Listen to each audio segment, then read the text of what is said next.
Hey everybody, welcome to BrickVault. It's time to take a look at the custom LEGO minifigure scale TIE silencer from the builder Ace Mox. This is Klyo Ren's advanced prototype Starfighter as seen in Star Wars Episode 8. Although it shares some design motifs from other TIE line Starfighters, this ship is wholly unique. Its split angular wings are directly descended from the Imperial Interceptor, while the thin, flat extension in the rear of the ship follows suit with Darth Vader's original TIE Advanced. This here is where the similarities break away from the standard TIE line, and the fighter splits into a class entirely of its own. There are actually a lot of great things to cover with this design, but first, before I get into the details of this custom model, first I'd like to say that if you wanted to build this for yourself, the instructions can be found at brickvault.toys. With each purchase comes the PDF step-by-step building guide,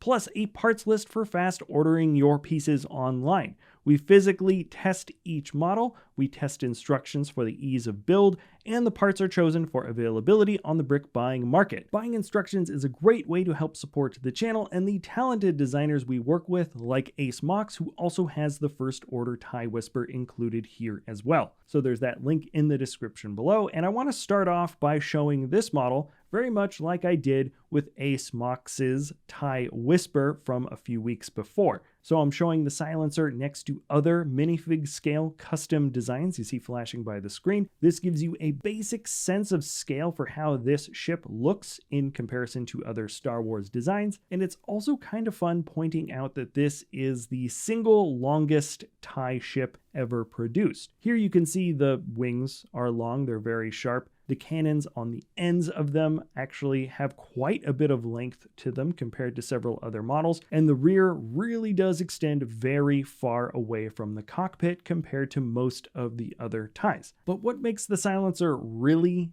different, I would say, from the TIE family? Well, first off, it's all black, both the solar collectors and the entire body, save just a little bit of dark gray outline detailing. And really though, I would say the first major difference is that it is one of the only TIEs that doesn't have the iconic eyeball spherical cockpit shape. There is the Phantom, which almost doesn't count as it's now a Legends design, and even then it's more of an extended eyeball design. And then there's also that TIE Reaper, but it's more of a transport and it doesn't just fit one pilot. Its purpose isn't dogfighting, it's kind of a totally different purpose fighter, but the silencer feels very different in this regard. The cockpit is large, it's boxy, and it has a very bright red filtered windscreen. All in all, it melds into the core of the body of the ship in a much more fluid way. And what I mean by this is that all the TIEs are very stark angular ships, always have been. They've got rigid, sharp lines everywhere, except for that spherical eyeball shape. When it comes to the silencer though, there isn't that distinct, obvious cockpit shape. And if I were to hazard a guess, I think that the LucasArts guys really bumped up the red for the windscreen so the audience could really see where that cockpit is on screen. I think that's an important feature for a dogfighter. But anyways, the cockpit is different. The LEGO model really harnesses some great techniques that pull out that connection for these interlocking angular shapes. And when it comes to minifigs, you can open up the hatch to look inside. And then for adding or removing a pilot, I like to pop off a couple of extra pieces from the top to access the control console inside. Klyo sits, I think, slightly further back in the model as compared to the in-universe ship, but the approach to this part of the build makes the final windscreen area look a lot cleaner, plus it adds to the overall stability in this area of the model and makes access to the inside fairly easy, so a welcomed trade-off in any regard. Now the next most unique area of the silencer is the back. part, really the whole back half, I would say. First off, this is a TIE Starfighter. TIE stands for Twin Ion Engine.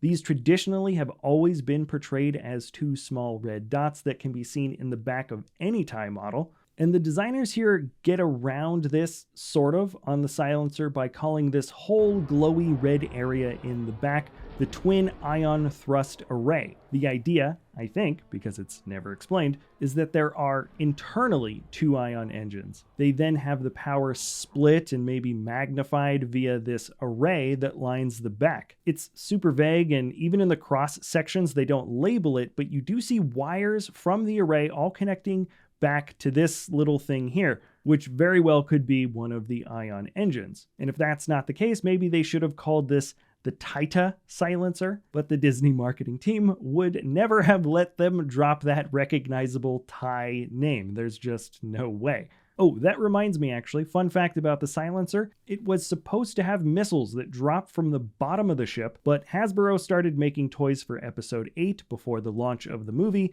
and designed it with missiles that pop out the side. So to prevent a pre-launch recall on the toy, LucasArts just changed the way the ship shot out missiles, which, by the way, in all likelihood was a concept that they had probably sent to Hasbro early on, but scrapped at some point. So many long-term fans of LEGO will remember inaccurate Star Wars or Marvel set launches, and this time around the silencer is actually an example of the toy influencing the final look of the ship in universe, which is, maybe it's not actually that unique, I don't really know, but it's one of the few stories that we actually have as an example. So while I'm loosely on the subject of weapons, the silencer has 6 laser cannons, 4 medium cannons, primarily meant for taking on other fighters that shoot out in rapid succession. That would be 1 laser cannon for each wingtip. And then there are 2 heavy cannons, 1 on the inside of either split wing. This is a great sequence here with the spinning silencer only shooting its heavy cannons,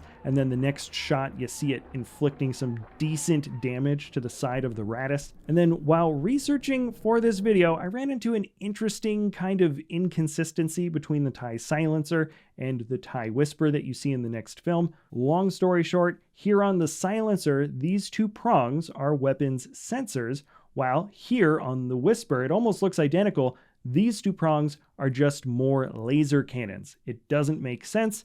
Check out my rant in the description if you want to waste your time adding no value to your day, but I definitely went on a tirade here. Anyways, handling! The model has some slightly delicate angles along the edges by the thrusters that are not weight-bearing, not necessarily delicate, but you can't pick it up here. And then also due to the extra beefiness of the body. If you rest the model on the ground, the bottom wings may break out of alignment due to too much weight.